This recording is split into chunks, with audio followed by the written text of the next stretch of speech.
जय श्री राम। बहुत बहुत स्वागत करता हूं आप सभी का एक बार फिर से आपके ही अपने YouTube चैनल पर। मैं पंडित आशीष शर्मा। हमारा आज का विषय रहेगा कि हिम्मत, मेहनत, साहस, जोश और ताकत के ग्रह मंगल देव का राशि परिवर्तन होने जा रहा है। मंगल देव प्रत्येक 45 से 50 दिन में राशि परिवर्तन करते हैं। लगभग कह सकते हैं लगभग 18 से 19 महीने के बाद वापस वो उसी राशि के अंदर आते हैं। लेकिन हर बार उनके फल अलग होते हैं, क्योंकि हर बार उनका किसी न किसी ग्रह से संबंध बनकर उनके फलों में परिवर्तन देता है।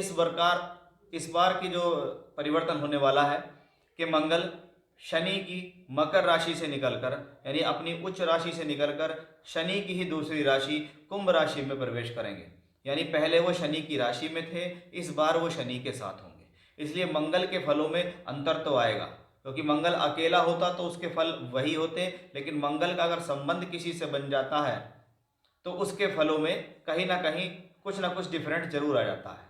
फॉर एग्जाम्पल, आप अकेले बैठे हो तो अलग है, आप किसी के साथ बैठे हो तो कुछ और प्रभाव होता है। ऐसा ही प्लेनेट है मंगल।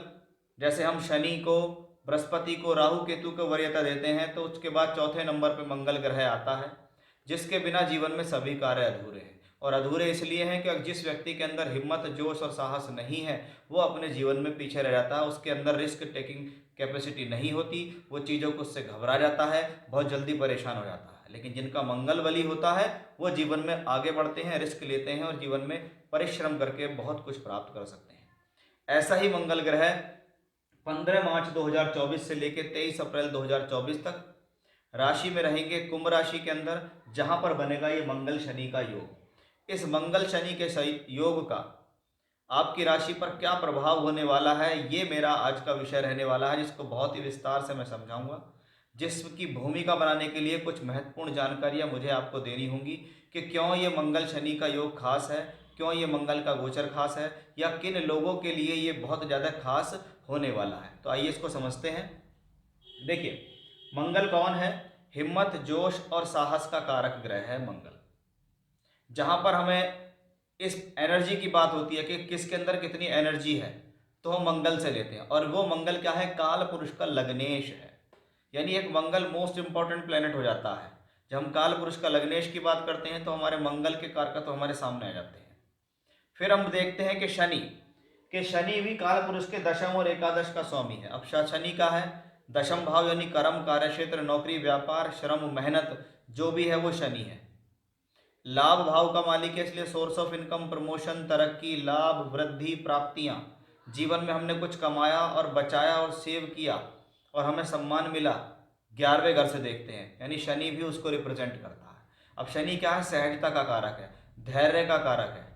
अब एक तरफ हिम्मत, जोश और साहस, दूसरी तरफ धैर्य, ये दोनों जब एक साथ मिलकर काम करें, हालांकि मंगल और शनि स्वभाव में अलग हैं, एक जोशीला है, एक धैर्यवान है, लेकिन जब इनकी युति एक साथ बन जाती है तो आप ये समझिए एक ही व्यक्ति के अंदर धैर्य भी हो और एक ही व्यक्ति के अंदर अगर जोश हो, तो ऐसा व्यक्ति जीवन में कुछ भी हासिल करने में सक्षम है। स्वभाव की अगर बात करें तो स्वभाव से ये दोनों प्लेनेट मैलेफिक हैं। जहां शनि धीरे धीरे अशुभ प्रभाव देता है, वहां मंगल क्विक रिजल्ट देने वाला प्लेनेट होता है। इसलिए हम मंगल शनि की युति को कहीं ना कहीं खराब स्थितियों में भी देखते हैं। लेकिन काल पुरुष का लग्नेश है मंगल, और शनि दशम एकादश का मालिक है, इसलिए ये मंगल और शनि का योग धन योग भी बनाता है, राजयोग भी बनाता है। दोनों नैसर्गिक अशुभ हैं, उसका भी प्रभाव देंगे।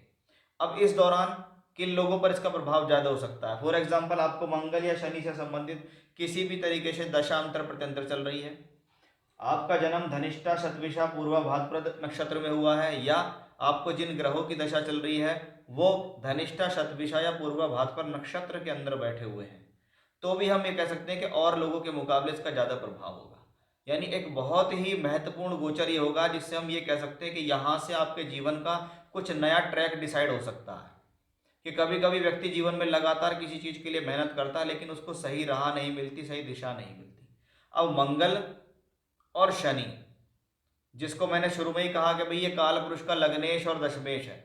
लगन कोई भी हो, राशि कोई भी हो, लेकिन हमारे जो ज्योतिष के बेस हैं, ज्योतिष का जो आधार है, वो यहीं से शुरू होता है कि सारे राजयोग, सारे धन योग, ग्रहों की दृष्टि, शुभ अशुभ योग, सब कुछ काल पुरुष के लगन को ध्यान में रखते हुए बनाए गए हैं। अब मंगल और शनि जैसे ग्रह मंगल लगन का मालिक, शनि दशम का मालिक, यानी लगन और दशम का संबंध बना, राजयोग। एकादश का मालिक तो मंगल लगन का मालिक, एकादश का मालिक शनि, तो धन योग बना। तो युति के हिसाब से ये है, लेकिन हर किसी राशि के लिए ये कितना फेवरेबल है, क्या आपको ये दे सकता है, ये हमारा आज का खास विषय रहने वाला है। तो अब हम आपको समझाएंगे आपकी राशि के अनुसार, कि हम अब तक तो उसके नेचुरल स्थिति को समझ गए, क्योंकि किसी चीज़ का आधार समझना जरूरी है कि किसके बारे में हम बात करने जा रहे हैं। अब उस आधार को हम समझेंगे कि ये जो युति बनने वाली है इसका आपकी राशि विशेष पर क्या प्रभाव है, क्या लाभ है, क्या सावधानी है, क्या चेतावनी है, कौन सा समय आपके लिए बेटर है, क्या आपके लिए इस दौरान बेहतर हो सकता है, वो सब कुछ मैं इस वीडियो में बहुत ही विस्तार से बताने वाला हूँ। इसलिए ध्यान से वीडियो को सुनिएगा, जिससे आपसे कोई भी अधूरी जानकारी ना छूट जाए। देखते हैं कि कर्क राशि के जातकों के ऊपर इसका क्या प्रभाव पड़ने वाला है। देखिए, कर्क राशि के जो स्वामी होते हैं वो हैं चंद्रमा, और चंद्रमा के लिए मंगल एक परम मित्र या अति मित्र ग्रह हम कह सकते हैं, क्योंकि कर्क राशि के जातकों के लिए मंगल योग कारक होता है। योग कारक यानी एक ही ग्रह जो केंद्र और त्रिकोण दोनों का स्वामी हो जाए, जो पंचम भाव और दशम दोनों की जिम्मेदारी निभाता है। यदि हम पंचम की बात करें तो शिक्षा विद्या बुद्धि पंचम भाव से देखी जाती है, दशम की बात करें तो कर्म कार्यक्षेत्र नौकरी व्यापार दशम भाव से देखा जाता है।